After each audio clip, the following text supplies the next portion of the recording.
The rain on Nera 7 was not water. It was acid, hissing softly as it burned through metal and stone. A small human ship lay broken in the middle of an old ruin, smoke curling into the yellow sky. Inside the wreck, Captain Lyra Hayes opened her eyes. Pain shot through her leg. Sparks danced across the ceiling. The ship's alarms had gone silent hours ago. She tried to move, but her seatbelt was jammed. After a struggle, she freed herself and looked around. The other seats were empty. Her crew was gone. Maybe thrown clear when they crashed. Maybe worse, computer? She asked. No reply. Only the sound of rain eating the hull. She limped to the control screen. Nothing but static. The planet's storm made any transmission impossible. Outside, the fog was thick and yellow. Her visor showed radiation spikes. She needed to repair the beacon. She needed to survive. Then she heard it. Footsteps. Slow. Wet. Not human. Her heart froze. She grabbed her blaster and crouched near the broken window. The noise stopped. Through the fog, something moved. Tall, thin, its shape unclear. It wasn't attacking. It was just watching her. Lyra's breath came fast. She raised her weapon. Then from the darkness came a voice. Weak, trembling, almost childlike. Please, don't kill me. Lyra blinked in shock. It spoke English. She lowered the weapon slightly. Who's there? The shape came closer. The acid rain hissed against its armor. When it stepped into the light, she gasped. It wasn't human. It was Draxel, one of the enemy. Gray skin, long arms, and strange, glowing eyes. She had seen recordings during the war. Draxel were killers, ruthless and cold. But this one looked broken. Its left wing hung torn and useless. The armor was cracked. Blue blood dripped onto the ground, burning little holes into the floor. The creature collapsed to its knees. I am the last, it said. No weapons. No fight, please. Lyra's training screamed in her head, never trust a Draxel. They had destroyed human colonies during the Frontier War. They didn't beg. They killed, but this one looked terrified, and she was alone. Lyra took a slow breath. You're hurt. The Draxel's eyes flickered. Your kind ended my world, she frowned. And yours ended mine. But I'm not here to fight. The creature hesitated. Then why not kill me? Because, she said quietly, I'm tired of killing. She reached into her pocket and pulled out a ration pack. She tossed it gently toward him. He stared at it like it was something holy. Food? For me? Eat, she said, or you'll die before the storm ends. He opened the pack with shaking claws, sniffed it, and began to eat slowly. His hands trembled.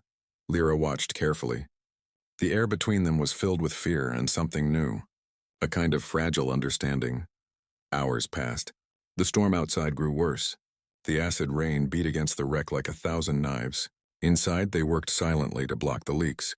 The Draxil helped her move a metal panel, wincing with every motion. You got a name? She asked finally. He nodded weakly. Care, she repeated. I'm Lyra. Care looked at her with tired eyes. Why help your enemy, Lyra? She shrugged. Maybe I don't see an enemy anymore. Just another lost soul. Care tilted his head.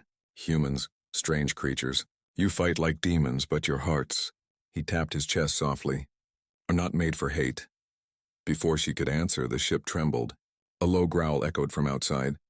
Care's eyes widened. It's here. What's here? The hunter, he whispered. This planet, it feeds on the wounded. A shadow moved outside the wreck.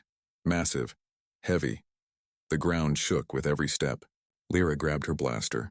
Hide, Care shook his head. It can smell blood. It will not stop. The creature smashed through the wreck's side. A giant armored beast, its mouth dripping acid. It lunged. Lyra fired. Blue plasma shots burned into its shell but didn't stop it. Care roared and leapt at the monster, clawing its neck. It threw him aside like a rag. Lyra screamed and fired again, hitting its eyes. It howled in pain and fell, thrashing until it lay still. The world went quiet again. Only the rain remained. Lyra dropped the blaster and crawled to Care. He was bleeding heavily. You saved me, she said, pressing her hands to his wounds. He smiled faintly. Maybe. I just wanted to prove. Draxil are not monsters. Don't talk, she said. Stay with me, but his breathing slowed. Lyra, if your kind learns mercy, maybe. The war ends, she held his hand. Rest now, Care. He looked at her one last time, then went still. Outside, the rain began to fade. The storm was dying. Lyra sat beside him for a long time, listening to the silence of Nera 7.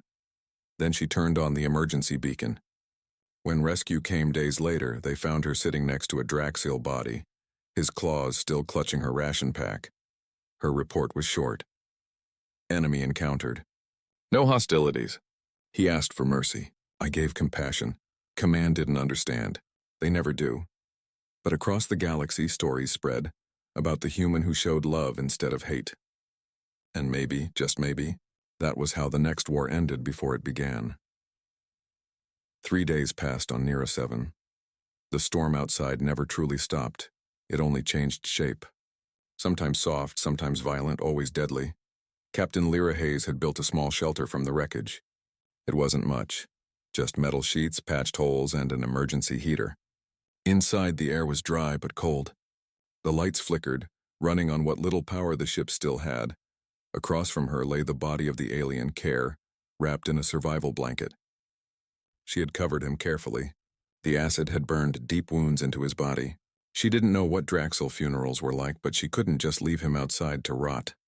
She sat there, whispering softly, "You didn't deserve this, Care." Then she heard it, a faint sound. A breath, her eyes widened. She rushed to his side. Care's chest moved, slowly, weakly. "Care," she said, "you're alive." He opened one glowing eye. Alive. Maybe half. His voice was barely a whisper. She gave him water. "You stopped breathing." "I thought you were gone," he gave a dry laugh. "Draxil bodies. Strong, we die." Slow, Lyra smiled in relief. "That's one time I'm thankful for alien biology." She helped him sit up. His skin was pale gray now, his breathing shallow. He looked around the wreck. "You stayed?" "Of course I stayed," she said. "You saved my life." Care tilted his head. "You could have left, humans. Don't stay for Draxil." Lyra shrugged. "Maybe they don't. But I do." He stared at her for a long moment, confused, almost afraid of her kindness. Later, they sat quietly near the heater. The storm outside hissed against the walls. Lyra opened a small ration pack and shared it with him. He hesitated, but took a small bite. "Your food tastes like dust," he said. She smirked. "It keeps you alive." "That's what matters." They ate in silence. Then Care said softly, "You humans, you killed my people. Why help me now?" Lyra looked down. "Because someone has to stop the cycle. I'm tired of fighting ghosts." Care lowered his head. "I was a soldier once. We were told humans were monsters, that you burned our worlds for pleasure." She looked at him sadly. "And we were told the same about you." The heater crackled. The only light came from its orange glow. Care spoke again, voice quiet. "Maybe the real monsters are the ones who taught us hate." Lyra nodded. "Maybe you're right." The next morning, she woke to the sound of Care coughing. His wounds had reopened. The acid had burned through the bandages. Lyra grabbed her medkit and worked fast, cleaning and sealing the wounds with nanogel. Care groaned, but didn't move away. "You risk your own supplies for me." "You're not dying on my watch," she said firmly. He smiled faintly. "Strange human. No fear, no hate." "You should have been born Draxil." She laughed softly. "And you should have been born human. We'd have gotten along." For the first time, Care smiled, really smiled. Days passed. They talked more. Lyra taught him human words, jokes, small stories about her ship and crew. Care told her about the Draxil, about their lost world, their glass cities now turned to ash. "They called us monsters," he said one night. "But we were poets once. We built gardens under the sea. We sang to our stars." Lyra listened quietly. "Then maybe the galaxy forgot who you really were." He looked at her. "And maybe you will remind them." That night, a loud crash shook the wreck. Lyra jumped up, blaster ready. Through the window, she saw lights, not from the storm, but from the sky. A ship. Human markings. She felt tears rise. "Rescue, they found me." Care watched the ship descend in the distance. "They will not like me," she hesitated. "They don't need to know everything." Care shook his head weakly. "No, Lyra. If they find me, they will kill me. Your people fear what they don't understand." "I'll protect you," she said quickly. "You saved my life, Care. I won't let them hurt you." He touched her hand gently. "You cannot fight your own kind for me." Lyra met his gaze. "Watch me." She grabbed a signal flare and ran outside. The rain burned her suit, but she didn't stop. She waved the flare toward the sky. The rescue ship saw her and began to descend. Behind her, Care dragged himself to the doorway, watching. The rain sizzled against his armor. When the human dropship landed, soldiers poured out, shouting her name. "Captain Hayes, we've got you." She smiled, but her eyes darted toward Care. The soldiers froze when they saw him. "Ma'am, what is that thing?" One barked, raising his rifle. Lyra stepped in front of Care. "Lower your weapons. That's a Draxel. Enemy species." "Not anymore," she said firmly. "He's injured. He helped me survive." The soldiers hesitated. One whispered, "Command will never allow this." Lyra glared at them. "Then Command can talk to me later."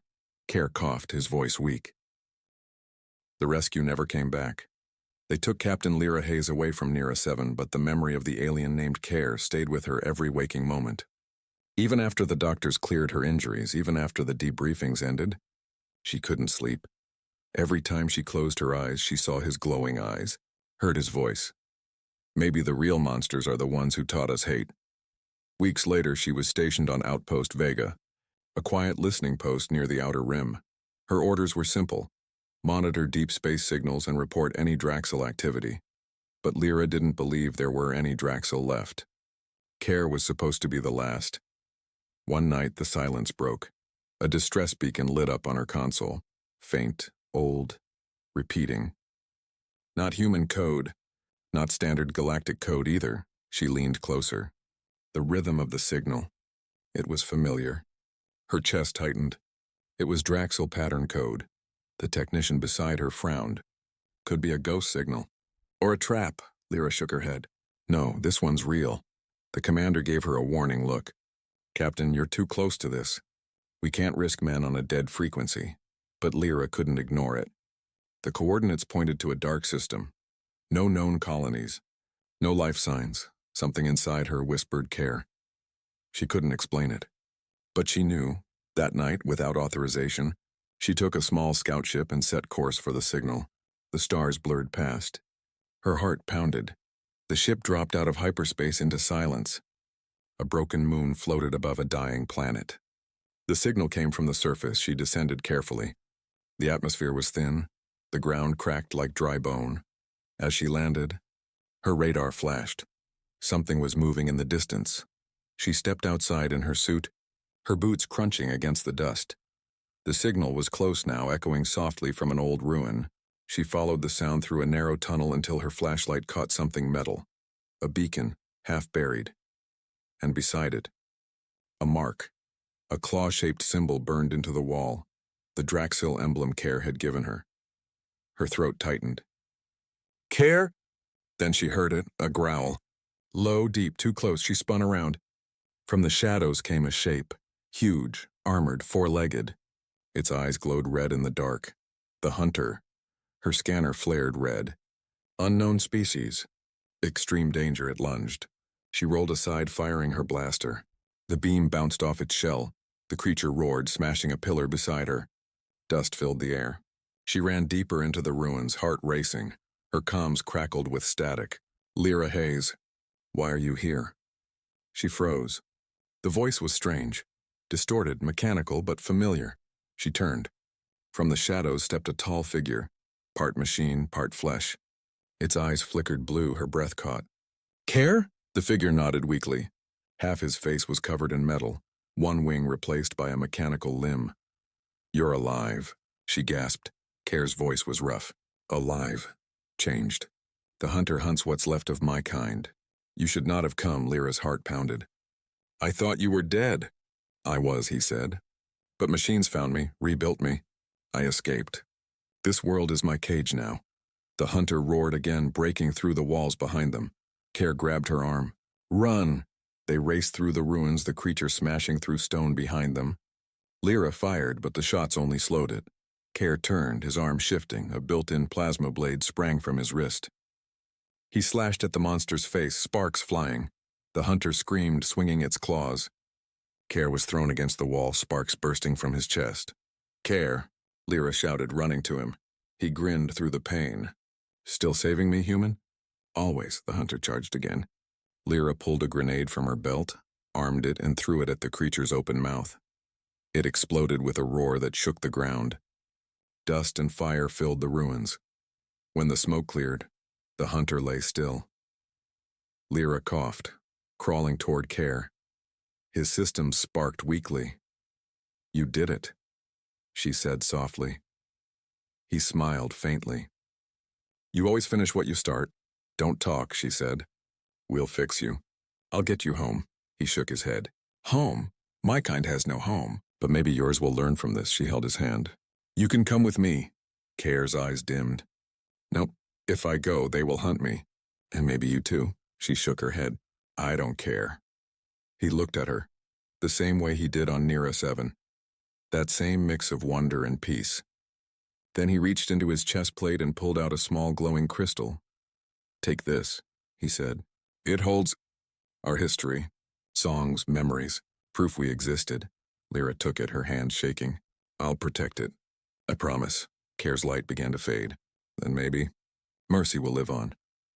His eyes went dark. Lyra sat beside his body as the ruins crumbled around them. Outside, the storm of dust cleared, revealing stars above, and cold and endless. She whispered, "Goodbye, Care." Her ship lifted off the dying world, the Draxel crystal glowing faintly in her hands. When she returned to Outpost Vega, she uploaded the crystal into the central archive. The computer translated it slowly. It wasn't just data. It was music, voices, stories of peace, beauty, and love. The Draxel weren't monsters. They were dreamers who lost everything. And one human, Lyra Hayes, carried their final legacy. In the months that followed, whispers spread through the colonies. A signal traveling through the stars, not a weapon, not a threat, but a song. A Draxel lullaby carried by human hands. And every time someone asked Lyra what it meant, she would smile softly and say, "It means mercy is stronger than war." But sometimes, late at night when she looked at the stars, she could almost hear Care's voice in the static. "You gave love to the last Draxel, and the galaxy will never forget." It had been 6 months since Captain Lyra Hayes returned from the dead world. 6 months since she carried the Draxel crystal, the last voice of a forgotten race. The Galactic Council didn't know what to do with it. Some called it dangerous, others called it fake. But when the translation finished, everything changed. Inside the crystal were thousands of recordings, Draxel songs, poems, messages, even images of their cities. They weren't monsters. They were a people of light, and the galaxy had destroyed them out of fear. When the Council tried to bury the evidence, Lyra broke every rule she'd ever followed. She leaked the data to the open network. Within days, every ship, station, and colony heard the same haunting signal. A melody of sorrow and beauty. A voice whispering, "Remember us. We once lived under your stars." The song spread faster than any virus, and it started something no one expected. On distant worlds, soldiers stopped fighting to listen. In alien markets, traders played it through old speakers. Even the young, born after the Draxel War, began asking questions. Were they really so bad? Why did we destroy them? For the first time in centuries, the galaxy felt guilt, but not everyone wanted that. The Human Defense Directorate, the same people who fought the Draxel, called the signal enemy propaganda. They ordered every copy destroyed, and when they couldn't stop it, they came for Lyra. It was midnight on Vega Outpost. Lyra sat alone in her quarters, staring at the glowing crystal on her desk. Its light pulsed like a heartbeat, calm, steady, alive. Her communicator buzzed. A message flashed across the screen. Incoming, unauthorized vessels detected. She looked out the window. 3 black ships hovered above the station. No markings, no lights. A voice came through the intercom. "Captain Hayes, you are under arrest for spreading classified alien data." She clenched her fists. "It's not data. It's truth. Hand over the crystal," the voice said coldly, "or we take it by force." The floor shook as soldiers broke through the door. Lyra grabbed the crystal and ran. The corridors echoed with boots and alarms. She sprinted toward the hangar, blaster in hand. Security drones flew overhead, scanning for her signal. She ducked into an old cargo tunnel. The crystal in her hand pulsed brighter, almost as if it could feel her fear. When she reached the hangar, she stopped. A man stood in front of her ship, Tall, in a black uniform, Admiral Varin, the same officer who ordered her rescue from Nera 7, Lyra, he said quietly. You've caused chaos. Truth causes chaos, she replied. The galaxy deserves to know who we destroyed. Varin's expression hardened. You think mercy will save us? The Draxil killed billions, she shook her head. They fought because we did, because we couldn't see them as people. Varin raised his pistol. Hand it over, she took a step back. You'll have to shoot me. For a long moment, no one moved. Then, the crystal flared. A beam of blue light filled the hangar. Symbols, voices, and faces filled the air. Holograms of the Draxil. They spoke in their language, soft and rhythmic. The translation came through the ship's AI. To those who come after. We forgive you, the soldiers froze. The light faded, leaving only silence. Lyra looked at Varin. Even after everything, they still forgave us. His pistol lowered slowly. I don't understand. You don't have to, she said. You just have to listen. She ran to her ship, sealed the hatch, and took off before anyone stopped her. Hours later, deep in space, Lyra sat alone in the cockpit. The crystal glowed softly beside her. She whispered, Care.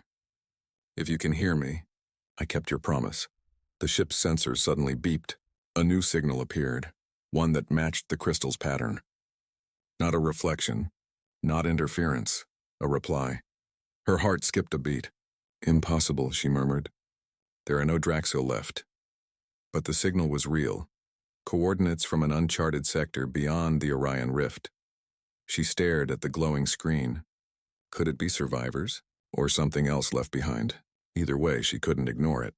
Lyra adjusted her course and jumped TT. The galaxy had gone silent. Every communication network, every military channel, every colony broadcast the same message. A fleet had awakened inside the Orion Rift. Not pirates. Not machines. Draxil. For most species, it was a nightmare come back to life. For Captain Lyra Hayes, it was something else entirely. Hope. Her small ship drifted among the giants. Draxil cruisers, long asleep and now glowing with new power. Their designs were ancient, almost beautiful, covered in shining blue runes that pulsed like living veins.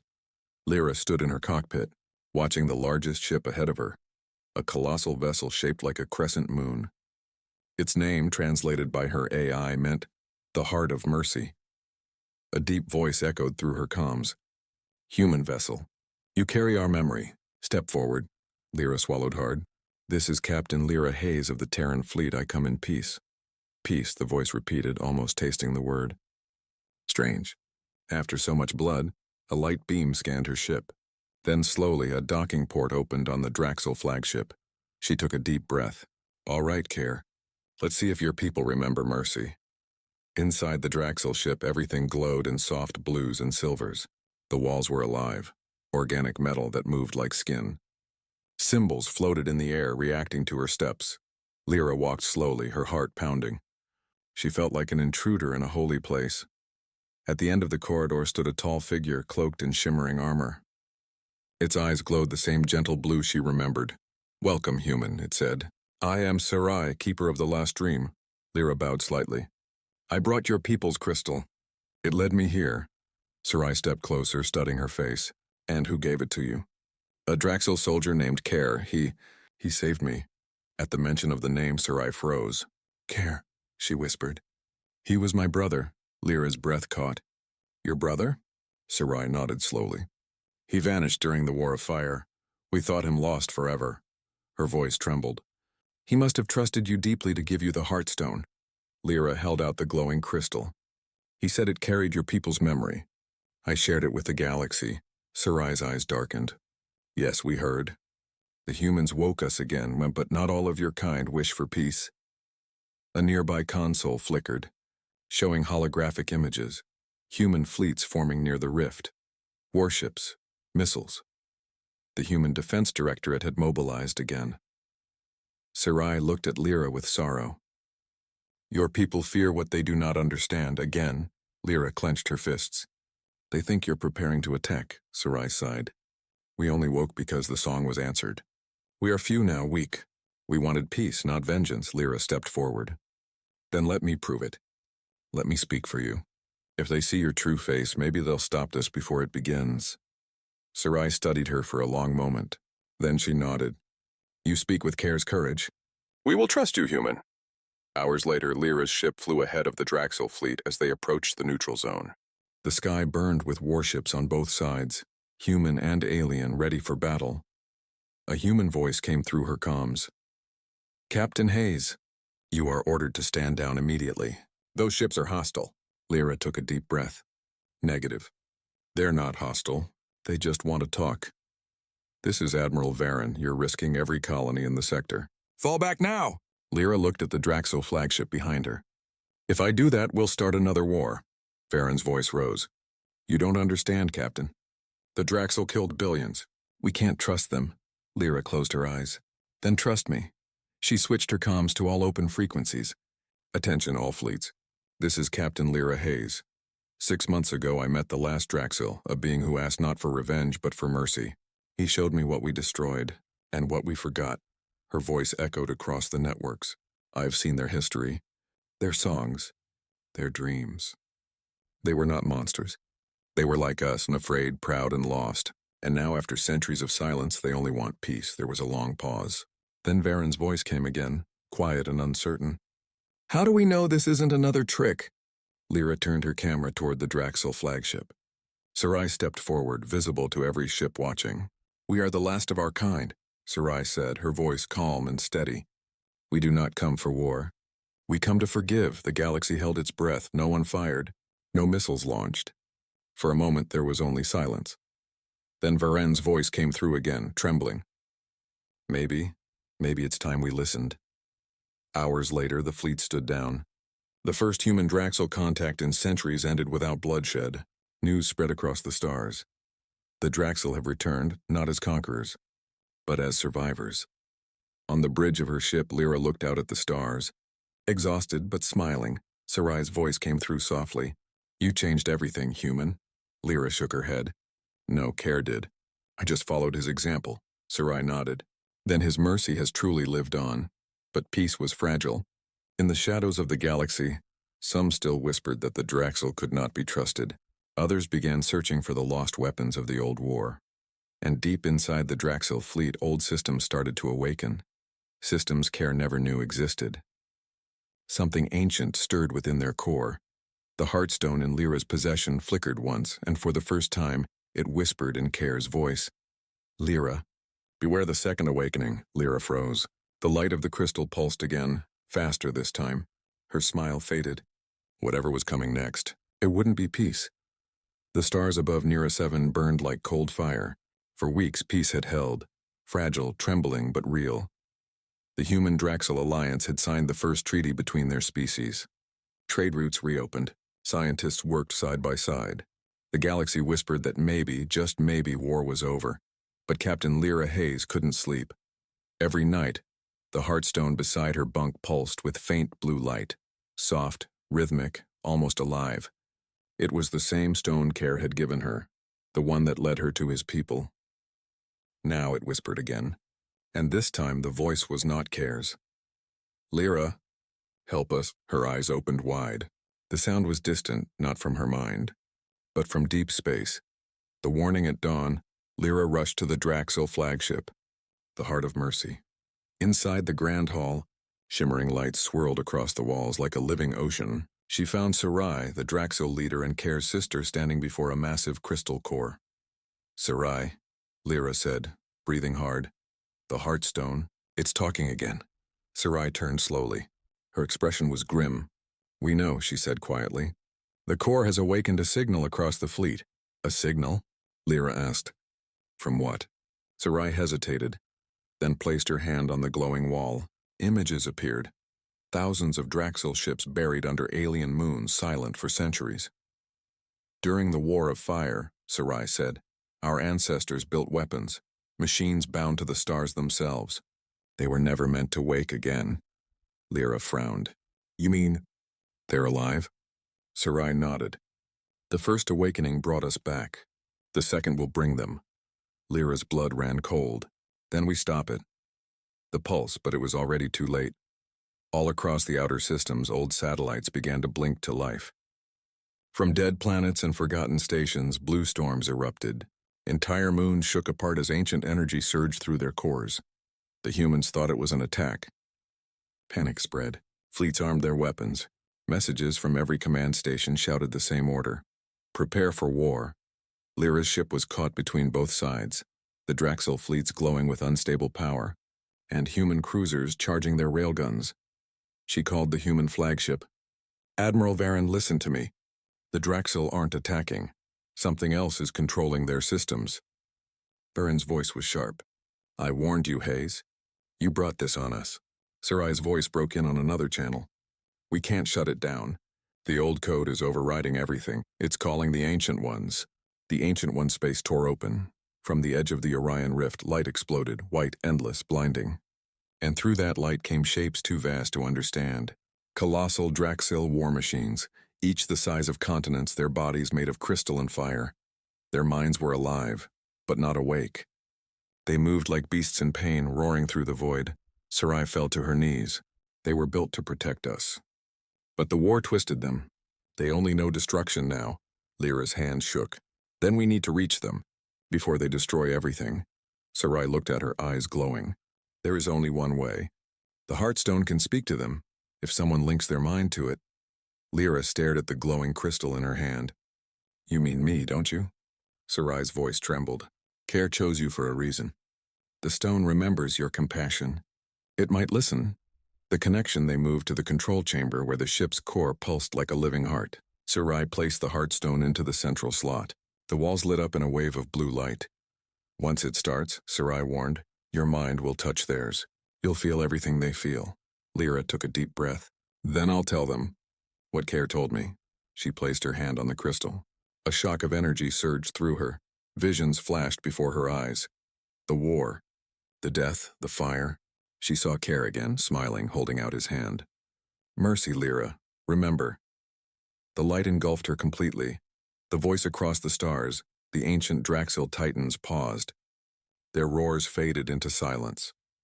Through the void, they heard a single voice, calm, human, full of sorrow and strength. You were made to protect life, not destroy it. The war is over. The pain is over. Rest now. Please. The stars dimmed. One by one, the titans stopped moving. Their glow,